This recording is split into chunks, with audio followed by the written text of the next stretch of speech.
আমরা অলরেডি একটা লেকচার শেষ করছি, তাই না? An overview of smart textile নিয়ে আলোচনা করেছি। আমরা অলরেডি জানি যে আসলে স্মার্ট টেক্সটাইলটা আসলে কি, স্মার্ট টেক্সটাইল কেন ব্যবহার করা হচ্ছে, স্মার্ট টেক্সটাইল অ্যাডভান্টেজ কী, ডিসঅ্যাডভান্টেজ কী, ইভেন অ্যাপ্লিকেশনগুলো কী কী, এই জিনিসগুলো কিন্তু আমরা অলরেডি জানি, রাইট?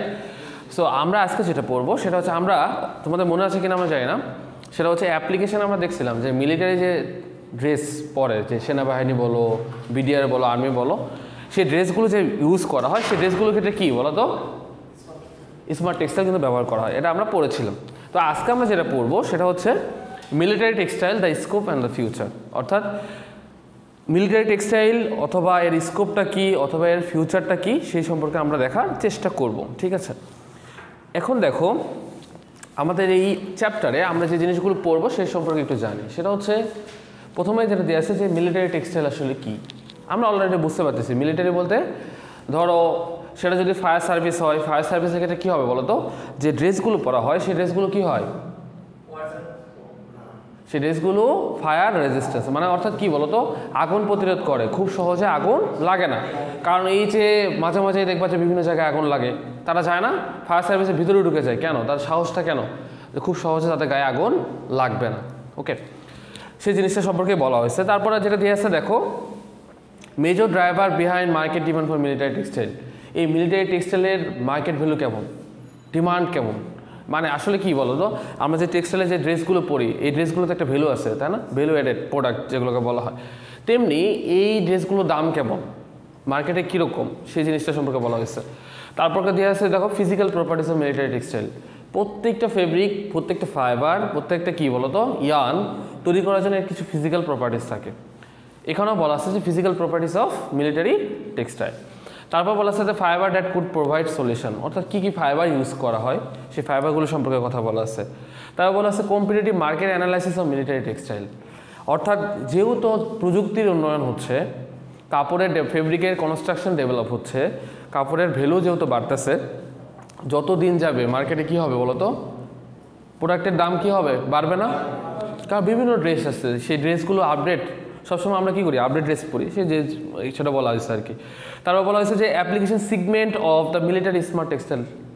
অর্থাৎ কী বলা হয়েছে বলো তো, যে এই মিলিটারি স্মার্ট টেক্সটাইলগুলো যে ব্যবহার করা হয়, এগুলো অ্যাপ্লিকেশনগুলো আসলে কী, কোন কোন কাজে আমরা ব্যবহার করি। সর্বশেষ regional analysis of military textile. এই হলো ওভারঅল কোর্স আউটলাইন। আমরা এই চ্যাপ্টারে এই জিনিসগুলো দেখার চেষ্টা করব এবং বরাবরের মতোই এই চ্যাপ্টার থেকে এক্সিট কোশ্চেন পরীক্ষায় থাকবে। ক্লিয়ার? এখন আসো আমরা পরে ফিরে যাই। আচ্ছা, military textile and the scope and the future. Military টেক্সটাইলের কথা কি বলা হয়েছে এখানে আমরা একটু পড়ি। আমাদের কয়টা যুদ্ধ হয়েছে এখন পর্যন্ত বিশ্বে? দুইটা, ওয়ার্ল্ড ওয়াইড 1 আর হচ্ছে 2, তাই না? দ্বিতীয় বিশ্বযুদ্ধ 1945 সাল, হ্যাঁ 1945 সাল পর্যন্ত দ্বিতীয় বিশ্বযুদ্ধ। ইন ফিউচারে তৃতীয় বিশ্বযুদ্ধ হইতে পারে, তাই না? রাশিয়া ইউক্রেন যুদ্ধ হচ্ছে, আবার এদিকে ভারত পাকিস্তানের একটা চলতেছে। সো এখন আরেকটা জিনিস চিন্তা করো, সর্বপ্রথম যে কাপড়গুলো ছিল, মুসলিম কাপড়ের নাম শুনছো? মুসলিম কাপড়, তাই না? এই কাপড়টা আগে ছিল, ধীরে ধীরে ওখান থেকে আপডেট হয়ে হয়ে এখন যত ড্রেস সেগুলো কিন্তু চলে আসছে, তাই না? সো এই যে মিলিটারি টেক্সটাইলের যে ড্রেসটা, এটার পিছনে কিছু ইতিহাস আছে, সেই জিনিসগুলো আমরা একটু দেখি। এখানেও কিছু বলা আছে, দেখো। আচ্ছা, নট অনলি, আরেকটা জিনিস আমি বলছিলাম তোমাদের, যে স্মার্ট টেক্সটাইলের ক্ষেত্রে যেটা হয়, শুধুমাত্র যে মিলিটারি টেক্সটাইলের জন্য ব্যবহার করা তা কিন্তু নয়। তোমাদের বলা হয়েছিল মেডিকেলের জন্য ব্যবহার করা হয়, যেমন এই কথাগুলো বলেছে। দেখো, মিলিটারি হতে পারে মেরিন ইঞ্জিনিয়ার কাদেরকে বলা হয়, যারা আছে জাহাজে, তাই না? নৌবাহিনী যারা, তারা কি বলা হয়, মেরিন ইঞ্জিনিয়ার। তাদের যে ড্রেস, সেটার ক্ষেত্রেও কিন্তু স্মার্ট টেক্সটাইলটা ব্যবহার করা হয়। তারপর কি industrial, medical, aerospace, just a few of the area where material are use. ঠিক আছে, সব ক্ষেত্রে কি করা হয়, স্মার্ট টেক্সটাইলটা ব্যবহার করা হয়। এখানে একটা কথা বলা আছে, দেখো। আচ্ছা, ওয়ার্ল্ড ওয়ার 2, হ্যাঁ কি বলা হয়েছে দেখো তো, ওয়ার্ল্ড ওয়ার 2-তে কি বলা হয়েছে, the industry experience significant develop and the growth. অর্থাৎ প্রথম যুদ্ধ, যে মহাবিশ্বের যে যুদ্ধ, তখন যে সময়ে যে ফেব্রিকটা কনস্ট্রাকশন ছিল, দ্বিতীয় বিশ্বযুদ্ধের পরে এই কাপড়ের যে পরিবর্তনটা, এটা উল্লেখযোগ্য পরিমাণে বাড়ছে, মানে ডেভেলপ হয়েছে। ওকে, তুমি এখন একটা জিনিস চিন্তা করো, কিছুদিন আগে পর্যন্ত, যেমন যুদ্ধের আগে বাংলাদেশের কী অবস্থা ছিল, যুদ্ধের পরে কী অবস্থা হয়েছে, একটা স্টেবল পর্যায়ে আসছে না? তেমনি সেই কথাটা বলা হয়েছে যে এই যে স্মার্ট টেক্সটাইলের কথা বলা হচ্ছে বারবার, যে মিলিটারি টেক্সটাইলের যে পোশাক, এই পোশাকটা আগে ছিল না। কি আগে ছিল না? যখন ওয়ার্ল্ড ওয়ার 2 হয়ে গেল দ্বিতীয় বিশ্বযুদ্ধের পরে এর কি হয়েছে, সিগনিফিকেন্ট পরিমাণ পরিবর্তন হয়েছে, সেই জিনিসের কথা বলা হয়েছে। ঠিক আছে, তারপরে দেখো সবথেকে যেটা বেশি ব্যবহার করা হয় সিভিল মিনস অফ প্রোটেকশন, অর্থাৎ এই যে মিলিটারি টেক্সটাইলের যে ড্রেস আপের কথা বলা হচ্ছে, এই ড্রেসগুলো প্রোটেক্ট করে। কি করে? প্রোটেক্ট করে। অর্থাৎ ধরো যে সেনাবাহিনীর যে ড্রেসগুলো সেগুলো কি, আচ্ছা তোমাদের মাথা প্রশ্ন আসতে পারে না যে সেনাবাহিনীর যে ড্রেসগুলো অনেক মোটা, আচ্ছা এই গরমের দিনে আর কীভাবে পরে থাকে, রাইট? বাট ওদের যে ড্রেসটা, সেই ড্রেসটা হচ্ছে কমফোর্টনেস অনেক বেশি, ওভাবেই তৈরি করা হয়। স্মার্ট টেক্সটাইল কেন বারবার বলা হচ্ছে স্মার্ট টেক্সটাইল, অর্থাৎ মাঝে মাঝে এখন ফেব্রিকের কনস্ট্রাকশন বিভিন্নভাবে চেঞ্জ করে করে তৈরি করা হচ্ছে। কেন? কারণ হচ্ছে কোন কাপড়টা পরলে বেশি কমফোর্ট হবে এবং সেটা আমার প্রোটেক্ট করবে। কিছু কিছু বুলেট প্রুফ ফেব্রিকও আছে, যেমন তুমি গুলি করবা, গুলি আর ভিতরে ঢুকবে না, ব্যাক করে চলে আসবে, রাইট? আছে না এরকম?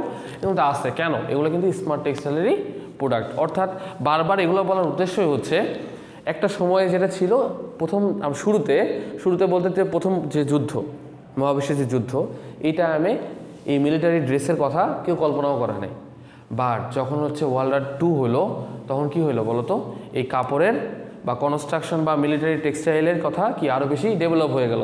তখন ওরা চিন্তা করলো যে আমাদের যে প্রশাসন আছে সেই প্রশাসনকে আমরা আলাদা ড্রেস দিব, যেন কি হয় এই ড্রেসটা দ্বারা ওরা সেফটি লাভ করে, প্রোটেকশন পায়। সেই জিনিসটা কথাই বলা হয়েছে। ক্লিয়ার? এই জিনিসটা নেই মোটামুটি কথা বলা হয়েছে। হ্যাঁ, তারপরে দেখো মিলিটারি টেক্সটাইলের হচ্ছে কি মার্কেট ভ্যালু কেমন, মিলিটারি টেক্সটাইলের মার্কেট ভ্যালু কেমন? তাহলে মার্কেট ভ্যালু কেমন হতে পারে বলো তো? সচরাচর যে ড্রেসগুলো আমরা পরি, আমরা যে শার্ট অথবা হচ্ছে টি শার্ট বলো, এই ড্রেসগুলো থেকে এই ড্রেসগুলো কি সম্পূর্ণই আলাদা। তাহলে তোমাদের কি মনে হতে পারে, আমরা যে টাকায় ড্রেস কিনি সেই ড্রেসের দাম কি কম হবে না বেশি হবে? বেশি হবে না, হাই রেট প্রোডাক্ট হবে না? সেই জিনিসগুলোর কথাই কিন্তু বলা হয়েছে। তোমাদের গত ক্লাসে আমি আরেকটা জিনিস নিয়ে আলোচনা করেছিলাম, সেটা হচ্ছে কি বলতো?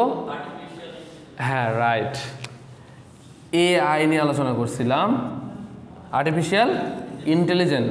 আর আরেকটা কার মধ্যে পার্থক্য পড়ছিলাম? Smart textile. এই দুটোর মধ্যে কি বেসিক পার্থক্য ছিল বলো তো? কমান্ড করতে হয়। আর কি পার্থক্য ছিল?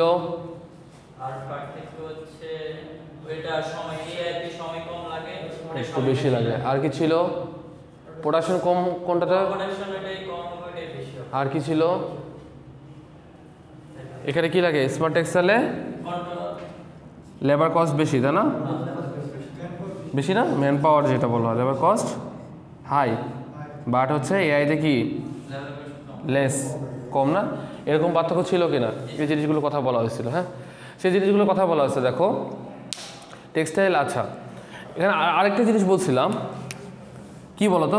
স্মার্ট টেক্সটাইলকে কয় ভাগে ভাগ করা হয় বলছিলাম জানো? 2 ভাগে। একটা কি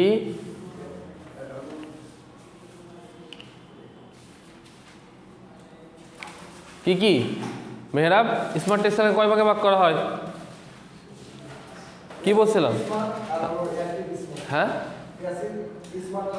ইয়েস, 2 ভাগে ভাগ করা হয়। একটা ছিল অ্যাক্টিভ আর একটা হচ্ছে প্যাসিভ। অ্যাক্টিভ কোনগুলো বলছিলাম, প্যাসিভ কোনগুলো বলছিলাম? কোন জেনারেশনকে অ্যাক্টিভ বলা হয়?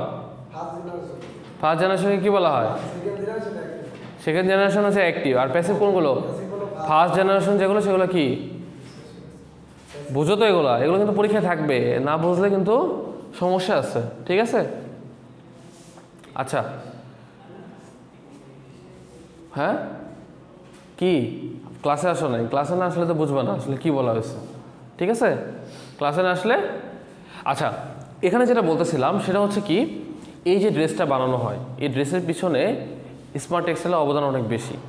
এখন স্মার্ট টেক্সটাইলের অবদান বলতে এরকম বোঝানো হয়েছে, ফেব্রিকের যে কনস্ট্রাকশন, সেই কনস্ট্রাকশনটা কী হবে? High properties high properties maintain করে। হাই প্রপার্টিস বলতে কোনগুলো বোঝানো হয়? মনে করো ধরো এর স্ট্রেন্থটা অনেক কী হবে? স্ট্রেন্থ সবসময় কী হবে? বেশি হবে। এটা কি হবে বলো তো? পরলে কমফোর্ট হবে।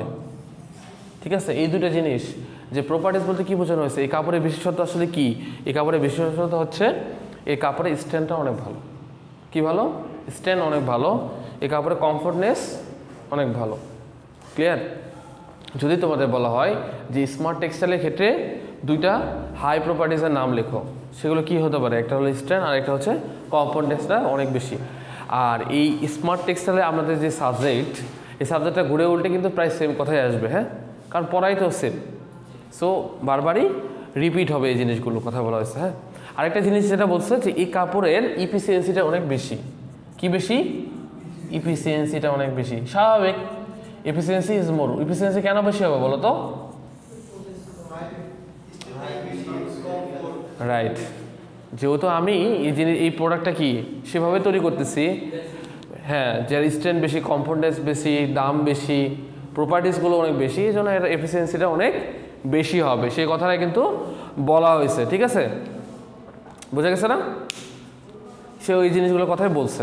তারপরে আসো কি বলা হয়েছে, physical properties of military textile. এটা খুব গুরুত্বপূর্ণ, পরীক্ষায় থাকে আর কি।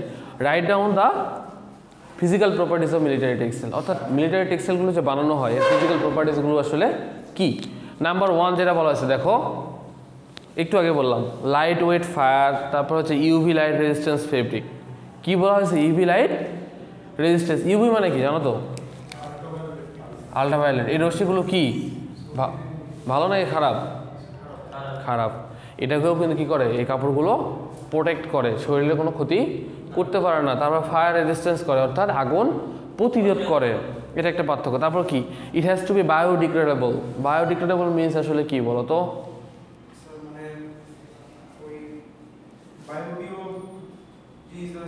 বায়োডিগ্রেডেবল, বায়োডিগ্রেডেবল, বায়োডিগ্রেডেবল কি আসলে? এটা হচ্ছে বায়োডিগ্রেডেবল আর হচ্ছে নন বায়োডিগ্রেডেবল। বায়োডিগ্রেডেবল প্লাস্টিক কি বায়োডিগ্রেডেবল? ইয়েস। বায়োডিগ্রেডেবল মানে কি? পরিবেশের সাথে মিশে যায়। বায়োডিগ্রেডেবল পরিবেশের সাথে, আর নন বায়োডিগ্রেডেবল মানে পরিবেশের সাথে মিশে যায় না। যেমন প্লাস্টিক বায়োডিগ্রেডেবল না, নন বায়োডিগ্রেডেবল, এটা পরিবেশের জন্য ক্ষতিকর। তাহলে এটার একটা বিশেষত্ব বৈশিষ্ট্য হচ্ছে বায়োডিগ্রেডেবল। এটা হচ্ছে কি, এটা হচ্ছে পরিবেশের সঙ্গে মিশে যায়। ঠিক আছে, ইয়েস, এটা একটা ভালো বৈশিষ্ট্য। তারপর বলা হয়েছে ওয়াটার রিপ্লেন্ট অ্যান্ড ডিউরেবল। ডিউরেবল মানে কি আসলে? এগুলো এমনি এমনিতে বলা হয়নি। ডিউরেবল মিনস হচ্ছে কি বলো তো? ডিউরেবল মানে এই কাপড়ের মধ্যে যে পোরগুলো থাকে, পোর মিনস হচ্ছে টেক্সটাইলের ভাষা হচ্ছে, আমরা যে কটন কাপড়ে সবসময় কী করি বলো তো? কমফোর্টনেস খুঁজি, তাই না? কটন কাপড়ে কেন কমফোর্টনেস বাড়ে? কারণ হচ্ছে আমরা যে কটন কাপড়গুলো পরি, এই কটন কাপড়ের মধ্যে ফাঁকা ফাঁকা অংশের পরিমাণ অনেক বেশি। ফাঁকা ফাঁকা অংশগুলো টেক্সটাইলের ভাষায় বলা হয় পোর। ঠিক আছে, এই কাপড়ের মধ্যে পোরের পরিমাণটা অনেক বেশি, এই জন্য ডিউরেবিলিটি অনেক বেশি এবং হচ্ছে কমফোর্টনেস বেশি। ডিউরেবল মানে এই কাপড়টা অনেক দিন পর্যন্ত পরা যায়। মানে আমরা একটা শার্ট কিনি, আমরা তো শার্ট একদিনের জন্য পরার জন্য কিনি না, তাই না? অনেক দিন পরার জন্য কিনি। এই জন্য কী বলা হয়, এই কাপড়ের ডিউরেবিলিটি অনেক বেশি, কাপড় অনেক দিন পরা যায়। যে মিলিটারি যারা সেনাবাহিনী ড্রেস পরে, ওরা কি প্রতিদিন ড্রেস পাল্টায় নাকি? ওই ড্রেসই কিন্তু পরে। তাহলে কেন? এই ড্রেসটা অনেক দিন পর্যন্ত পরা যায়, এই ডিউরেবিলিটি অনেক বেশি, লাস্টিং করে অনেক দিন বেশি। তারপর বলা আছে দেখো, দ্য ফেব্রিক শুড বি ব্রেথেবল, অর্থাৎ হচ্ছে কি বলো তো? কাপড়ের হচ্ছে এই কাপড়টা পরলে তোমার কমফোর্ট লাগবে, তুমি নিঃশ্বাস নিতে পারবা, শ্বাস নিতে পারবা। কিছু কিছু কাপড় আছে দেখবে যে তোমার পরে আর ভালোই লাগতেছে না, খুব বিরক্ত লাগতেছে, শর্টবট লাগতেছে, লাগে কি না? পলিস্টার কাপড় বলে তোমার খুব বিরক্ত লাগে, বাট কটন কাপড় বলে তোমার কি একটা কমফোর্টনেস বাড়ে, ভালো লাগে, সেই জিনিসটা কথা বলা আছে। কেমিক্যালি প্রোটেক্টেড, অর্থাৎ যে কোনো কেমিক্যাল রিয়াকশন হোক না কেন এখানে কোনো কিছু সমস্যা হবে না। ক্লিয়ার? কারণ কি বলো তো, এই যে বিভিন্ন মাঝে মাঝে দেখবা যে আগুন লাগে, কেমিক্যাল ফ্যাক্টরিগুলোতে আগুন লাগে, ওখানে যে আগুন নিভাইতেছে না, ভিতরে প্রবেশ করতেছে না, তাহলে ওদের গায়েতে আগুন লাগার কথা। ওই কাপড়টা ওভাবে তৈরি করা হয়েছে যেন গায়ে আগুন না লাগে। ক্লিয়ার? তারপর বলা আছে দেখো, military apparel should also be able to keep them warm, এবং কি বলা হয়েছে? বায়োয়েন্ট, অর্থাৎ কি বলতো, এই কাপড়টা যখন, এই কাপড়ের বিশেষত্ব হচ্ছে শীতকালে তোমার গরম লাগবে, শীতকালে কাপড়ে গরম লাগবে, আবার গরমকালে কি হবে? কাপড়ের ঠান্ডা লাগবে। ক্লিয়ার? এটা একটা বৈশিষ্ট্য। ওকে, তারপরে অনেকগুলো প্যারামিটার, এই প্যারামিটার, তাহলে হচ্ছে ফিজিক্যাল প্রপার্টিসগুলো কী কী আমরা একটু আরেকবার বলি। নাম্বার 1 হচ্ছে এই কাপড়গুলো ফায়ার রেজিস্ট্যান্স, তারপর কি বলো তো ইউভি প্রোটেক্ট করে, তারপর 3 নাম্বার হচ্ছে কাপড়টা পরলে আমাদের কমফোর্টনেস বাড়ে, এই কাপড়টা পরলে আমাদের ব্রেথেবল হয়, তারপর এই কাপড়টা কি হয় আমাদের বায়োডিগ্রেডেবল। ক্লিয়ার? এই কাপড়টা গরমকালে আমাদের ঠান্ডা লাগে, ঠান্ডাকালে গরম লাগবে। এগুলো হচ্ছে ফিজিক্যাল প্রপার্টিস। তাহলে পারবা পরীক্ষায়, যদি পরীক্ষায় এভাবে প্রশ্ন আসে write down the physical properties of military textile, এই সুন্দর মতো এই কয়েকটা পয়েন্ট লিখবা। শীটে যে এরকমভাবে আসে এরকমভাবে লিখতে হবে এমন না, তুমি তোমার মতো করে নিজের মতো করেও লিখতে পারবা। ক্লিয়ার? এখন আসো এই যে এই ফাইবারগুলো আমরা ইউজ করি কি কি, এই পোশাক তৈরি করার জন্য এই ফাইবারগুলো আমরা কি করি বলো তো, ইউজ করি। কি কি ইউজ করি তার মধ্যে একটা হচ্ছে প্যারামাইড হতে পারে সেটা, তারপরে হচ্ছে মডা অ্যাক্রোলিক, এগুলো কিন্তু ফাইবারের নাম। হ্যাঁ, তোমরা যদি না জেনে থাকো তাহলে আজকে থেকে জানবা, এগুলো প্রত্যেকটা কি এক একটা ফাইবারে অসংখ্য ফাইবার আছে, তার মধ্যে এগুলো গুটি কয়েক। এই ফাইবারগুলো কি করা হয় বলো তো, এই যে মিলিটারি টেক্সটাইলের যে প্রোডাক্ট এগুলো তৈরি করার জন্য কি করা হয়, ব্যবহার করা হয়। তাহলে কি একটা হতে পারে, একটা হচ্ছে কি বলতো প্যারামাইড হতে পারে, মডা অ্যাক্রোলিক হতে পারে, অ্যারোমেটিক পলিঅ্যামাইড হতে পারে, ফ্ল্যাম রিটার্ডেন্ট, ভিসকোস হতে পারে, ন্যানো টেকনোলজি অ্যানিমাল ফাইবার হতে পারে, কার্বন ফাইবার হতে পারে। আরেকটা জিনিস মনে রাখবা, যতগুলো ফাইবার আছে সবগুলো ফাইবারের মধ্যে সবথেকে দামি ফাইবার হচ্ছে কার্বন ফাইবার। সব থেকে দামি ফাইবার কি বলতো, কার্বন ফাইবার। কারণ কি বলতো, আমরা যে কি কার্বন ফাইবার কোথায় কোথায় ব্যবহার করা হয় বলতো, কার্বনের আরেকটা উল্লেখযোগ্য বৈশিষ্ট্য কি, আমরা যে পেন্সিল ইউজ করি এটা কিসের তৈরি, কার্বনের তৈরি, কার্বন ফাইবারের তৈরি। এছাড়া কার্বন ফাইবার যে ব্যবহার করা হয়, কার্বন ফাইবারের অ্যাডভান্টেজ অনেক, কার্বন ফাইবারের অ্যাডভান্টেজ অনেক। কার্বন ফাইবার যেমন মিলিটারি টেক্সটাইল যে বললাম এটা কিন্তু কার্বন ফাইবার দিয়েও তৈরি হতে পারে। তাহলে একটু আগে যে কমফোর্টনেসগুলো বললাম সবগুলোই কার্বন ফাইবারের মধ্যে আছে।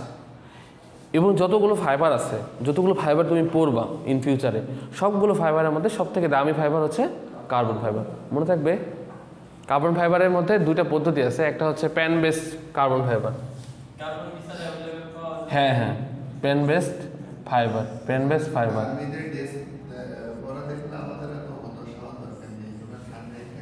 পলিঅ্যাক্রিলাইনাইটাইল, হ্যাঁ পলিঅ্যাক্রিলাইনাইটাইল, এটা হচ্ছে কার্বন ফাইবারের মধ্যে দুটো প্রসেস আছে সেই জিনিসগুলো। তারপর বলা আছে হাই মডুলাস পলিইথিলিন, তারপর glass fibre, bicomponent knit. আচ্ছা বাই কম্পোনেন্ট কি আসলে জানো, বাই কম্পোনেন্ট ফাইবার আসলে কি? Anyone? Bicomponent fibre, bicomponent fibre আসলে কি? বাই কম্পোনেন্ট ফাইবার মিনস হচ্ছে, আমরা তো অলরেডি পড়ে আসছি না, পিসি সিবিসি পড়ছি না, এগুলো হচ্ছে bicomponent fibre. Bicomponent fibre means হচ্ছে দুটো মিক্স থাকবে। আর আরেকটা আছে সাই কম্পোনেন্ট, আরেকটা কি সাই কম্পোনেন্ট। বাই কম্পোনেন্ট আর হচ্ছে সাই কম্পোনেন্ট। সাই কম্পোনেন্ট মিনস হচ্ছে এখানে কি থাকবে বলো তো, এখানে একই জাতীয় ফাইবার থাকবে, যদি কার্বনের সাথে কার্বন, পলিস্টারের সাথে পলিস্টার, লাইলনের সাথে লাইলন। মাঝে মাঝে বলা হয় যে বাই কম্পোনেন্ট ফাইবার কি এবং সাই কম্পোনেন্ট ফাইবার কি। বাই কম্পোনেন্ট ফাইবারগুলো হচ্ছে কোনগুলো বলো তো, যেগুলো হচ্ছে মিক্স থাকে, অর্থাৎ কটনের সাথে পলিস্টার, পলিস্টারের সাথে লাইলন, এরকম যদি হয় তখন তাকে কী বলা হয়, বাই কম্পোনেন্ট ফাইবার। আর যদি সাই কম্পোনেন্ট কখন বলবো, যদি একই টাইপের হয়, যেমন কার্বন কার্বন, তারপর পলিস্টার পলিস্টার। ঠিক আছে, মনে থাকবে এই জিনিসগুলো কথা বলা আছে। তারপর জেল স্পান পলিইথিলিন, অর্থাৎ কী বলা হয় বলো তো, এই মিলিটারি টেক্সটাইল ড্রেস তৈরি করার জন্য এই সবগুলো ফাইবারই ব্যবহার করা হয়। যদি পরীক্ষা আসে পারা যাবে যে কী কী ফাইবার দিয়ে আমরা মিলিটারি টেক্সটাইল প্রোডাক্ট তৈরি করতে পারি, 2 মার্কসে যদি থাকে এই নামগুলো কিন্তু লিখে দিতে হবে। আমি কিন্তু বারবারই তোমাদের বলি ক্লাসে একটু মনোযোগ সহকারে আমি যেগুলো বলি এগুলো একটু নোট ডাউন করে রাখবো তোমাদের ভালোর জন্য আর কি। সো তোমাদের পরীক্ষার সময় আর কোনো ঝামেলা হবে না। এখন আসো কম্পারেটিভ মার্কেট অ্যানালাইসিস। আচ্ছা, কম্পারেটিভ মার্কেট অ্যানালাইসিসের ক্ষেত্রে আগে দেখো তো কী বলা হয়েছে। প্রথম বলা হয়েছে এটা হচ্ছে the marketplace is quite competitive. Competitive মানে হচ্ছে প্রতিযোগিতা চলতেই আছে। কারণ কি বলতো, এই যে বাংলাদেশ এখন হচ্ছে বাংলাদেশের গার্মেন্টস ইন্ডাস্ট্রির মধ্যে, বাংলাদেশ না ওভারঅল বিশ্বে যে এই যে আমাদের গার্মেন্টস যে শিল্প, এটার মধ্যে সর্বপ্রথম কে আছে টপে, কে আসলে? কোম্পানির কথা বলি নাই, কোন দেশ আছে? ফ্রান্স, চীন, দুয়ে কে? Vietnam, Vietnam. উঠানামা করে, 2-3-এর মধ্যে উঠানামা করে বাংলাদেশ। সর্বপ্রথম কি চায়না। চায়নারা কেন এত প্রযুক্তিতে আগায়? ফ্রান্সের হিসাব তো আলাদা। ও ফ্যাশন তো ফ্রান্স, আমি ফ্যাশনের কথা বলিনি। আমি বলতেছিলাম যে কারা আগে আছে টেক্সটাইল শিল্পে একের মধ্যে। এখন সবচেয়ে বড় কথা, চায়নারা কেন ডেভেলপ করতেছে বলো তো? টেকনোলজি। চায়নারা হচ্ছে কি সবথেকে বেশি টেকনোলজি গবেষণা করে। তোমাদের ডিটিজি গত ক্লাসে বলতেছিলাম, এই ডিটিজি ভিজিটে যাবা, দেখবে চাইনিজরা কি করছে, বিভিন্ন মেশিন আনছে। এই মেশিন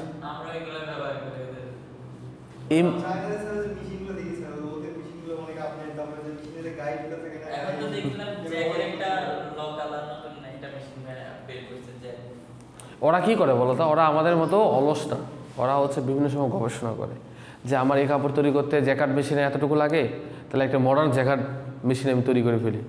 ওরা বানাইতেছে, আপডেট করতেছে। সো এই জন্য কম্পিটিশন বাড়তেছে, কিন্তু বাংলাদেশ কিন্তু সে পরিমাণে আগাইতে পারতেছে না। বাংলাদেশে অটো। তাহলে দেখো যেখানে বলা আছে, দেখো company improve smart textile performance, cost effective technologies.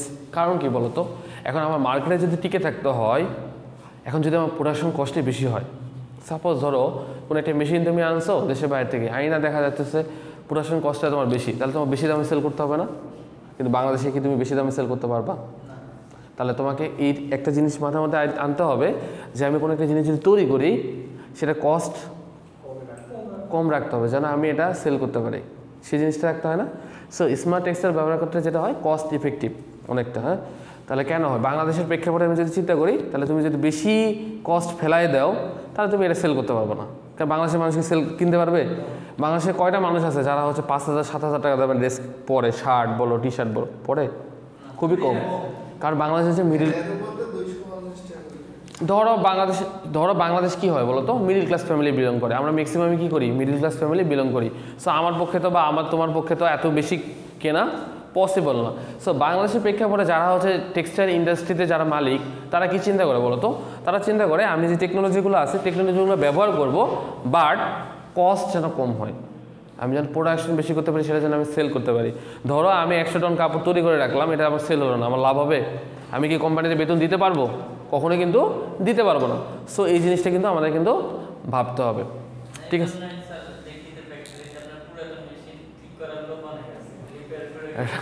এই জন্যই করা হয়। তারপর দেখো বলা হয়েছে supplier must deliver cost effective high quantity goods and service to survive prosper in the climate.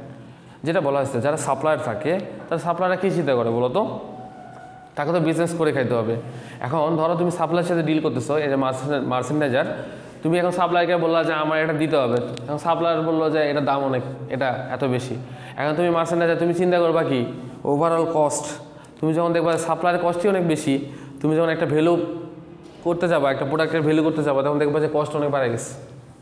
তুমি তখন কি এর অ্যাপ্রুভাল দিবে? কেউ দিবে না। কিন্তু এই জন্য সাপ্লায়াররা চিন্তা করে কি পরিবেশ অনুযায়ী, অর্থাৎ ধরো অ্যাসকোটেক্স একটা ফ্যাক্টরি, একে কোন ধরনের সাপ্লাই আমরা দিতে পারি, সোর্স দিতে পারি, ওই কস্ট অনুযায়ী ওরা কি সাপ্লায়াররা প্রোডাক্ট দিবে তোমাকে। এই জন্য কি যারা হচ্ছে নেগোসিয়েশন করে, তারা কিন্তু মাথায় রাখে, যারা বিজনেস করে, যারা হচ্ছে এই যে মার্কেটিংয়ে যারা কাজ করে, তারা মার্কেটিংয়ে কাজ কি আসলে মেইনলি কোনো একটা বিষয়। ধরো ঔষধ কোম্পানিতে যারা চাকরি করে, তারা কি করে বলো তো? ওর সেল বাড়ানো। ধরো একটা ডাক্তার একটা প্রেসক্রিপশন লিখে দিল যে গ্যাসের জন্য এই ওষুধটা চলে, ও এখন সমানে এটা কোন জায়গায় সেল করতে হবে, কী করতে হবে, মার্কেটিং করতে হবে, করে না? তেমনি সাপ্লায়াররা চিন্তা করে যে আমি যখন একটা কোনো জায়গায় প্রোডাক্ট দিব, প্রোডাক্টের কস্ট যেন একটা আয়ত্তের মধ্যে থাকে, নাহলে তো আমার এটা সেল হবে না। দেখবা যে ডাক্তার কিন্তু অনেক ওষুধ লেখে, কিন্তু গুটি কয়েক ওষুধ কিন্তু বেশি সেল হয়। কেন হয় বলো তো? ওটা দামের মধ্যে কম, খাইলে শরীরে ভালো হবে। ধরো একটা গ্যাসের ওষুধ, আমরা সবাই স্যাকলো খাই, স্যাকলো খাইলে সবাই গ্যাসের নিরাময় হয়। কথার কথা বলতেছি, কেন? স্যাকলোর দাম কম, 6 টাকা। তুমি এখন আরেকটা হায়ার, তুমি হচ্ছে একটা লোসেকটিল খাইতে যাও, 8 টাকা লাগবে। তো মানুষ কী করবে? 2 টাকা খাবে, মানে 2 টাকা কমে খাবে, রাইট? এভাবে চিন্তা করে আর কি, ঠিক আছে? তারপরে বলছে দেখো যেহেতু কম্পিটিটিভ মার্কেট, এই জন্য এখন আমাদের গভর্নমেন্ট, বাংলাদেশ সরকার কি উদ্যোগ দিচ্ছে? বারবারই বলতেছে টেক্সটাইল ইন্ডাস্ট্রি বাংলাদেশে এত হাজার, আমাদের বৈদেশিক মুদ্রা সব টেক্সটাইল ইন্ডাস্ট্রি থেকে আসতেছে, রাইট? তাহলে আমাদের দেশের আসলে সরকারের কি কাজ, সরকার কি করতে পারে? সরকার হচ্ছে দেশের বাইরে যেমন চায়না অথবা ভিয়েতনাম অথবা পাকিস্তান বা ইন্ডিয়া যে দেশগুলোতে টেক্সটাইল ইন্ডাস্ট্রি আছে তাদের সাথে নেগোসিয়েশন বাড়াতে পারে, কূটনীতিক যে কী বলো রিলেশন সেটা বাড়াইতে পারে। এ বাড়ালে কী হবে তোমাদের জন্য, মাঝে মাঝে যে টেক্সটাইল যে ইন্ডাস্ট্রি যারা মালিক তাদের সঙ্গে সরকার মিটিংয়ে বসে, কেন বসে বলো তো?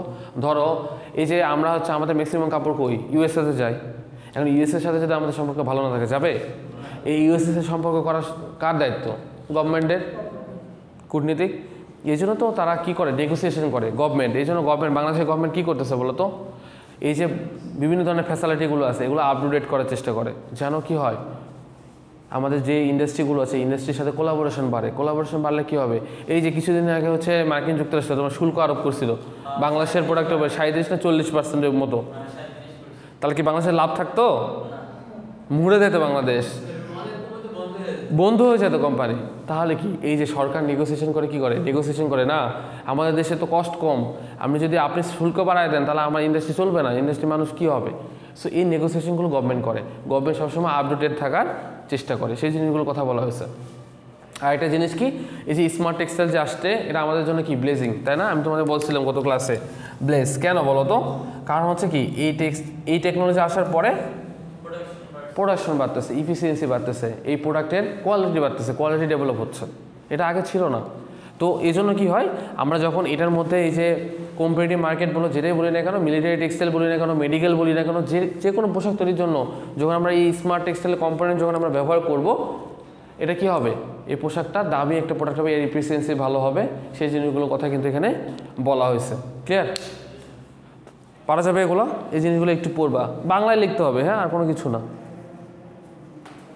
তারপর দেখো অ্যাপ্লিকেশনগুলো আসলে কি কি, অ্যাপ্লিকেশনগুলোর কথা বলা হয়েছে যে অ্যাপ্লিকেশন ইন ফিউচারে, এখানে একটা কথা বলা আছে দেখো 2027 সালের মধ্যে এটা কী হবে বলো তো,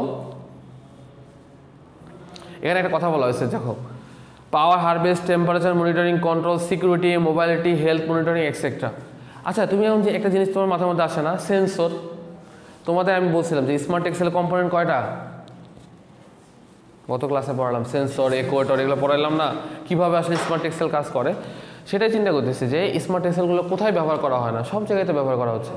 এই যে আমি এখানে পাঞ্চ করতেছি, ধরো এআরপিতে উঠে যাইতেছে না, এটা কি সেন্সর না? সেন্সর কিনা? তুমি যে মোবাইলে তুমি যে লক দিচ্ছ, তোমার হাতের ছোঁয়া পাইলে মোবাইল খুলে যেতেছে, দেখি সেন্সর না? স্মার্ট টেক্সটাইল না? আগে 2G ছিল, 3G ছিল, আগে হচ্ছে তুমি আগে তো মনে করো এখানেই নেটওয়ার্ক পাইতো না, এখন সমুদ্রের মাঝখানে গেলেও তোমার কি হয়, নেটওয়ার্ক পাইতেছে। কেন বলো তো? স্মার্ট টেক্সটাইলের ব্যবহার, ওভাবে কেবলগুলো তৈরি করা হয়েছে, রাইট? নেট পায় না, কিছু কিছু জায়গা আছে এখন অবহেলিত, বাট পায়, কিন্তু পায়। যেটা বলা হয়েছে দেখো 2027 সালের মধ্যে, আর একটা কথা বলি, 2027 সালের মধ্যে এই যে আমাদের কি পুরো যে জগৎটা স্মার্ট টেক্সটাইলটা নিয়ে নিবে, এখনও পুরো জায়গায় নিতে পারে নাই, ইন ফিউচারে ধরা হচ্ছে 2027 সালে আস্তে আস্তে নাকি পুরোটাই নিয়ে ফেলবে। যেমন যে জায়গায় আমার 10 জন লোক লাগতো সেখানে কজন লাগবে, 3 জন বা 4 জন। আমি কী দিয়ে কাজ করবো? এআই দিয়ে কাজ করব। আমি একে বলবো যে তুই হলো আমারে কাপড়গুলো ওখান থেকে তুলে নিয়ে এসে এখানে রাখবে। আমি ওকে বলবো তুই আমার খাবারটা নিয়ে এসে দে ওখান থেকে, এনে দেবে। আনতেছে না? হ্যাঁ, নিখুঁতভাবে কাজ হবে। এগুলো কাজ তো অন্যান্য দেশে চলতেছে। সে এটাই বলা হয়েছে 2027 সালের মধ্যে।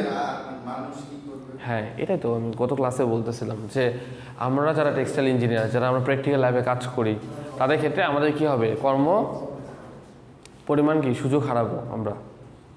ক্লিয়ার? তবে পাশাপাশি কর্ম হারাবো, বা সবাই তো আর হারাবে না, বাট এই যে প্রযুক্তির যে উন্নয়ন। বাট আরেকটা জিনিস কি, ওরা তো আর, তোমার যেমন মেমোরি আছে, তুমি মেমোরিতে কাজ করতে পারো, ওরা তো আর কাজ করতে পারে না। তুমি কমান্ড দিবা, তারপর ওরা কাজ করবে। এই জিনিসটা কথা বলা হয়েছে, ঠিক আছে? পারা যাবে না এই জিনিসগুলো আর কি। হ্যাঁ, এই জিনিসগুলো একটু পড়ো, বিভিন্ন ডিসকাসে কথা বলা আছে, এই জিনিসগুলো দেখলেই হয়ে যাবে আর কি। তারপর দেখো regional analysis of military textile. আচ্ছা, এটা পরে শেষ করে দিব, আর বেশিক্ষণ নিব না, 5 মিনিট তোমাদের লাস্ট। রিজিওনাল অ্যানালাইসিস মানে কি বলো তো? বিভিন্ন ধর্মের মানুষ আমরা যেমন থাকি না, সেরকম দেশভেদে বিভিন্ন দেশ আসলে মিলিটারি টেক্সটাইলের ক্ষেত্রে কী ডেভেলপ করছে সেই জিনিসগুলোর কথা কিন্তু এখানে বলা হয়েছে। হ্যাঁ, দেখো এখানে বলা হয়েছে, দেখো Asia, particularly growing countries like India, China, has been significant rise in the military sector. মানে এশিয়ার দেশগুলো না, যে তোমার চায়না, তারপর হচ্ছে ইন্ডিয়া, এগুলো হচ্ছে এশিয়ার দেশ। এই এশিয়ার দেশগুলো স্মার্ট টেক্সটাইলের ক্ষেত্রে সিগনিফিকেন্টভাবে আগাইতেছে, ভালো করতেছে। তারপর আরেকটা কথা বলা আছে, দেখো budget increase one of the fastest rate of throughout the world. ও আরেকটা জিনিস, কোনো একটা দেশের মিলিটারিকে কেন, আচ্ছা এই যে কিছুদিন আগে যে বাংলাদেশের যে উত্থান হলো নতুন করে, পতনের পর নতুন করে যে উত্থান হলো নতুন বাংলাদেশের, এখানে কি সেনাবাহিনীর একটা মুখ্য ভূমিকা ছিল কিনা?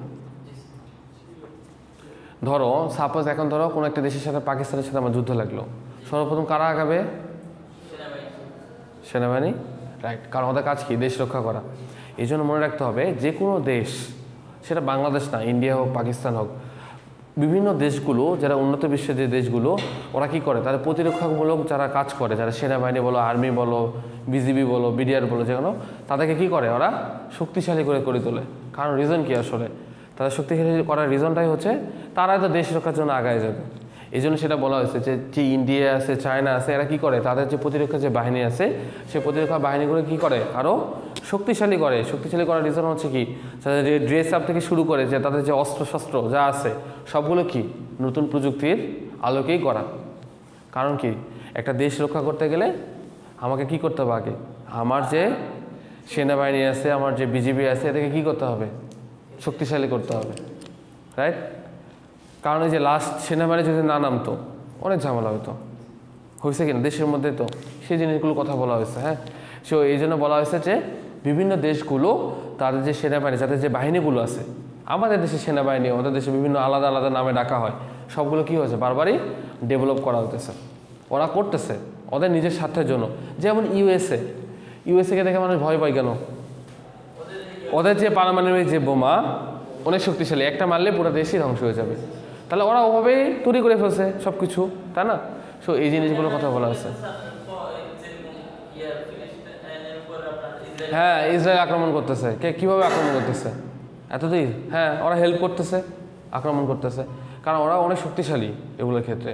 কীভাবে শক্তিশালী হলো? প্রযুক্তিগত দিক দিয়ে অনেক আগায় গেছে, বাংলাদেশ তো আগাইতে পারেনি। ওই জিনিসগুলোর কথাই বলা হয়েছে। দেখো তারপরে দেখো 2000 এই যে ইউনাইটেড কিংডম, যে ইউএসএ, যারা কী করছে, প্রায় 21 বিলিয়ন পাউন্ড হচ্ছে তারা খরচ করছে এই সেক্টরে, এই যে মিলিটারি যে সেক্টর, 2019-20 এত পরিমাণ টাকা খরচ করছে। কিন্তু বাংলাদেশে কোন খাতে বেশি ব্যবহার করা হয়?